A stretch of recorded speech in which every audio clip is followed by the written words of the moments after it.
चलिए, और अब इस बीच बात करेंगे छत्तीसगढ़ विधानसभा के विशेष सत्र की, और इस बीच यहाँ पर सीएम विष्णुदेव साय क्या कुछ कह रहे हैं वो भी सुन लेते हैं।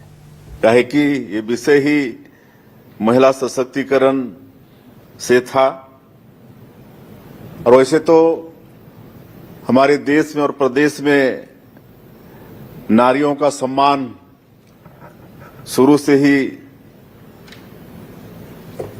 रहा है, और आज ये जो छत्तीसगढ़ की धरती है इसको भी हम लोग माता मानते हैं। माता कौशल्या, माता सबरी, मां दंतेश्वरी, मां महामाया की ये पावन भूमि है छत्तीसगढ़, और उस धरती में स्थापित लोकतंत्र की इस मंदिर में आज हम लोग मातृशक्ति से जुड़े इस महत्वपूर्ण विषय पर चर्चा कर रहे हैं।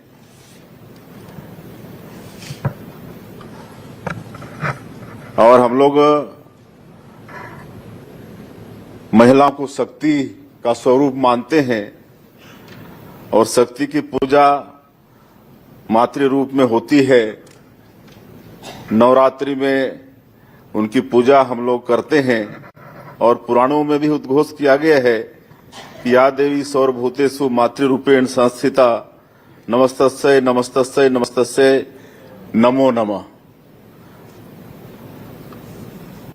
और हमारे छत्तीसगढ़ में भी देखें तो यहां पर हमारी कई महिलाएं भक्त माता कर्मा हुई हैं। वीरांगना बिलासाबाई केवटिन हुई हैं, तीजनबाई उषा बारले पनवानी के माध्यम से पूरे देश में और विदेश में हमारे छत्तीसगढ़ की पहचान बढ़ाई है। मिनी माता और रजनीता उपासने जैसे ही माताओं का भी अमूल्य योगदान हमारे प्रदेश में रहा है, और रानी लक्ष्मीबाई, रानी दुर्गावती, रानी अवंतीबाई के बलिदान को भी ये देश कभी भूल नहीं सकता है। ये देश कल्पना चावला और सुनीता विलियम्स जो अंतरिक्ष में जाकर देश का गौरव बढ़ाए हैं, इनको भी देश कभी भूल नहीं सकता है। स्वच्छ भारत अभियान में धमतरी जिले की कुंवरबाई, उसका समर्पण को पूरा देश याद करता है। उसी तरह से सेवा और स्वास्थ्य के क्षेत्र में सुनीता गोडबोले, बुधरी ताती, स्व सहायता समूह के क्षेत्र में फूलबासन बाई, शमशाद बेगम, ये सबके जो योगदान रहे हैं इसको कोई भूल नहीं सकते। खेल के मैदान में नीता डुमरे, सबा अंजुम, इनके प्रतिभा को भी देश नहीं भूल सकता है। लेकिन आज जिस विषय पर चर्चा हो रही है, ये हमारी माता बहनों को देश के विकास में 33% उनके नेतृत्व देने की बात है। विधानसभा और लोकसभा में उनके लिए 33% आरक्षण देने की बात है, और इसका प्रयास हमारे देश के यशस्वी प्रधानमंत्री जी ने किया था। और सबको मालूम है कि 2023 में ये महिला आरक्षण बिल पास हुआ है, और अभी माननीय प्रधानमंत्री जी ने 16, 17, 18 अप्रैल को संशोधन बिल देश के पार्लियामेंट में लाया था, ताकि हमारी माता बहनों को आने वाले लोकसभा के चुनाव में उनको उनका 33% का हक उनको मिल जाए।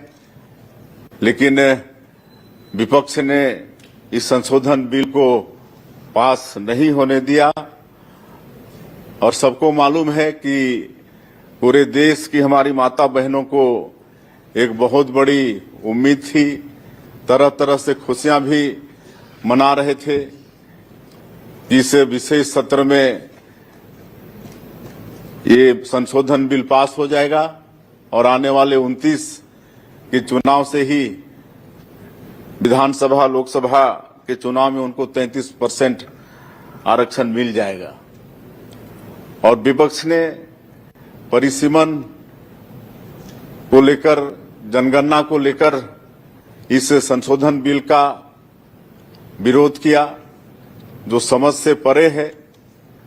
कहे कि परिसीमन होता तो निश्चित रूप से क्षेत्र बढ़ते, ज्यादा लोगों को प्रतिनिधित्व करने का अवसर मिलता। आज हम लोग देखते हैं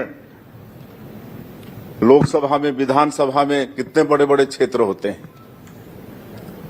लोकसभा का तो इतना बड़ा क्षेत्र है हमारे छत्तीसगढ़ की, अगर बात करें तो मैं ही जिस लोकसभा से 4 बार वहां की जनता के आशीर्वाद से सांसद रहा रायगढ़, अब वो झारखंड बॉर्डर शंख नदी से लेकर सरायपाली के 12 किलोमीटर पहले तक, कलगी डिपा 350 किलोमीटर की दूरी, 2500 से ज्यादा गांव, और अगर टोला पारा हिसाब करें तो 1 लाख से ज्यादा टोला पारा। एक सांसद 5 साल में तो अपना बजट सेशन और तीनों सेशन और कमेटी बैठक करके बाकी रात और दिन घूमेगा, तब भी वो क्षेत्र में वो घूम नहीं सकता, एक एक गांव में जा नहीं सकता। यही हाल विधानसभा का भी है। और इसमें अगर परिसीमन करके क्षेत्र बढ़ता तो इससे ज्यादा हमारे लोगों को नेतृत्व करने का अवसर भी मिलता, गांव-गांव जाने का अवसर मिलता, तो वहां पर विकास भी होती। और जहां तक सेंसस की बात है और जहां तक श्रेय लेने की बात है, हमारे माननीय प्रधानमंत्री जी ने तो कहा था कि सारा श्रेय विपक्ष को देने के लिए तैयार हैं। और माननीय गृह मंत्री जी ने पूरे तर्कपूर्ण बात पार्लियामेंट में रखे थे। उन्होंने कहा था कि हम इतनी सरल भाषा में समझा देंगे कि नर्सरी का बच्चा भी समझ जाएगा। और आप सब लोगों ने भी देखा है, सुने भी होंगे कि उन्होंने पार्लियामेंट में कितनी सरलता के साथ अपनी बात रखी। परिसीमन से न साउथ में कहीं भी किसी को घाटा नहीं हो रहा था, किसी की सीट कम नहीं हो रही थी, बल्कि सबकी सीट भी बढ़ रही थी। लेकिन चूंकि विपक्ष का ये रवैया, कभी वो महिला आरक्षण की बात करके उनके मन में कभी देने की बात नहीं हुई, और इसीलिए परिसीमन और सेंसस की बात को लेकर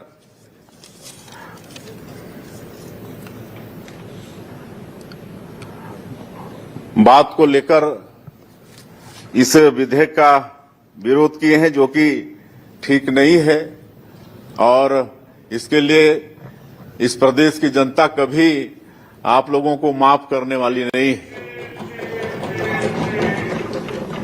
और माननीय अध्यक्ष जी ने ये अवसर प्रदान किया है, आज चर्चा हो रही है संकल्प में, तो एक समय है, अगर आप लोगों को सद्बुद्धि आ जाए और इस संकल्प को सर्वसम्मति से पास कर दें तो शायद आक्रोश कम हो सकता है।